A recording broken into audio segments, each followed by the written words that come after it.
Sebelum kita memulai videonya, kami ingin merekomendasikan kepada teman-teman, khususnya yang pemula, buku-buku panduan ibadah karya guru kita Buya Yahya. Ini ada fikih toharo atau fikih bersuci, ada fikih praktis sholat. Dan untuk mengordernya, silahkan klik link Shopee-nya yang sudah kami cantumkan di deskripsi video ini atau di pojok kiri bawah dalam video ini. Bismillahirrahmanirrahim. Assalamualaikum warahmatullahi wabarakatuh.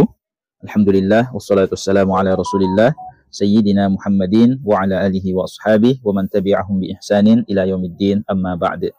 Sahabat beriman dan kepada seluruh pemirsa sahabat Quran online dimanapun Anda berada, insyaallah pada pagi kali ini kami kembali ingin membacakan sebuah pertanyaan yang masuk kepada admin Quran online. Adapun isi pertanyaannya, Assalamualaikum warahmatullahi wabarakatuh. Admin, saya ingin bertanya, dalam sholat ketika hendak sujud yang terlebih dulu menyentuh lantai, apakah tangan atau lutut? Terima kasih.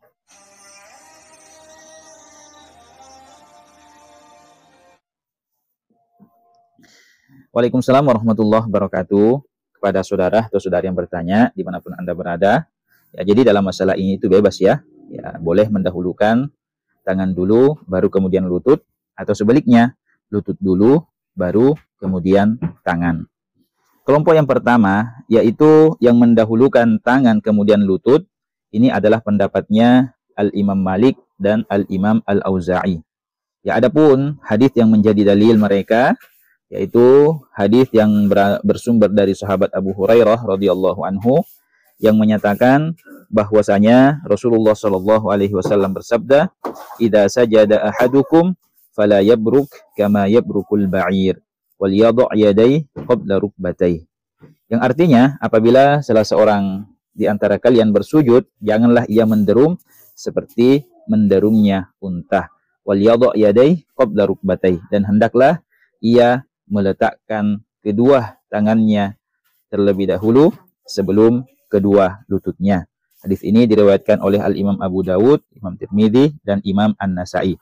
Ini adalah yang menjadi dalil kelompok yang pertama, bahwa ketika kita hendak bersujud, maka yang didahulukan adalah kedua tangan dulu, baru kemudian kedua lutut. Ya, sedangkan kelompok yang kedua yang mengatakan yang didahulukan adalah kedua lutut, baru kemudian kedua tangan, itu adalah pendapatnya mazhab Syafi'i dan Hanafi.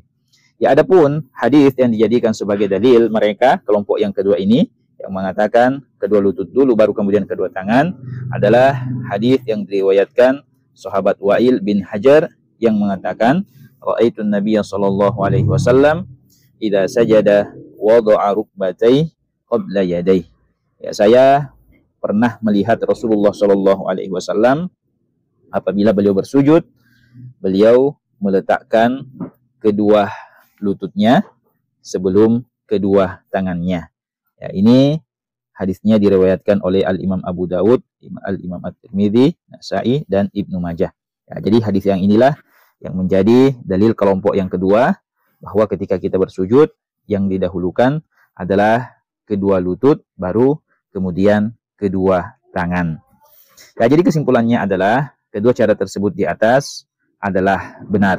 Ya, dan sekarang kita tinggal pilih sesuai dengan kemantapan dan keyakinan kita masing-masing.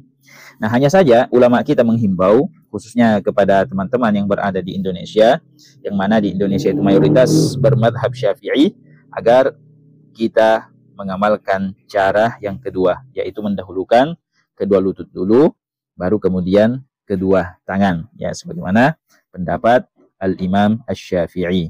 Ya, kecuali jika dalam keadaan tidak mampu, misalnya karena fisik sudah tua, ya, tidak kuat lagi, atau dalam keadaan sakit, ya, maka ia boleh memilih pendapat Imam Malik, yaitu mendahulukan tangan kemudian lutut, atau manakah yang lebih mudah baginya. Wallahu a'lam. Bismillahirrahmanirrahim. Assalamualaikum warahmatullahi wabarakatuh. Alhamdulillah, wassalatu wassalamu ala rasulillah, Sayyidina Muhammadin wa ala alihi wa ashabihi wa man tabi'ahum bi ihsanin ila yaumiddin, amma ba'd. Sahabat beriman dan kepada seluruh pemirsa sahabat Quran online dimanapun Anda berada, insyaallah pada video kali ini kembali lagi kami ingin bacakan sebuah pertanyaan yang masuk di kolom komentar salah satu video kami yang ada di channel Quran online ini. Pertanyaan ini masuk 1 hari yang lalu dari saudara Henry Purwanto 8319. Adapun isi pertanyaannya, Pak, apakah boleh tidak membaca doa iftitah dan langsung membaca surah Al-Fatihah? Tolong penjelasannya, Pak Ustadz.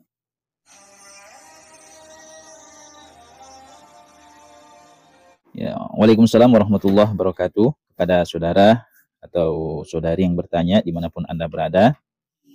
Ya, jadi bacaan yang harus kita baca atau kita ucapkan ketika mendirikan sholat, baik sholat fardu 5 waktu ataupun sholat sunnah, ya kecuali sholat jenazah ya, maka yang harus kita ucapkan atau yang harus kita baca itu hanya ada 5.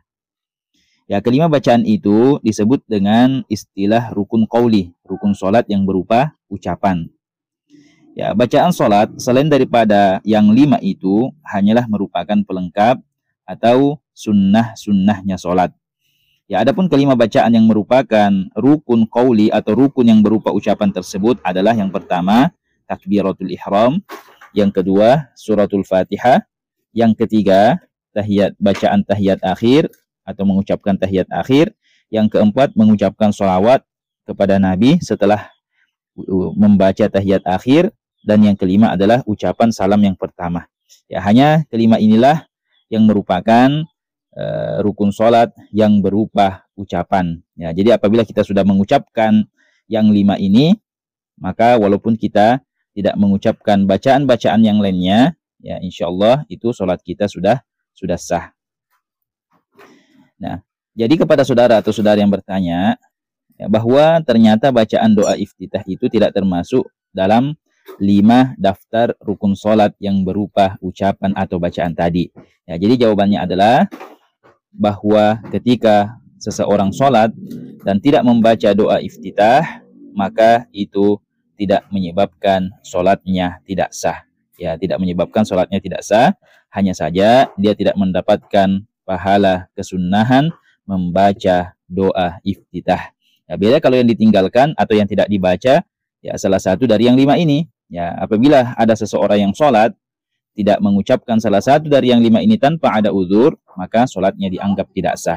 Ya, jadi 5 bacaan ini itu harus diucapkan dengan ukuran minimal kita memperdengarkannya kepada telinga kita sendiri. Ya, bacaan yang 5 ini ya, takbir ihram, surah Al-Fatihah, tahiyat akhir, sholawat setelah tahiyat akhir, dan salam yang pertama itu harus diucapkan dengan ukuran minimal kita memperdengarkannya kepada telinga kita sendiri. Semoga bermanfaat dan semoga saudara atau saudari yang bertanya menyimak video ini. Assalamualaikum warahmatullahi wabarakatuh.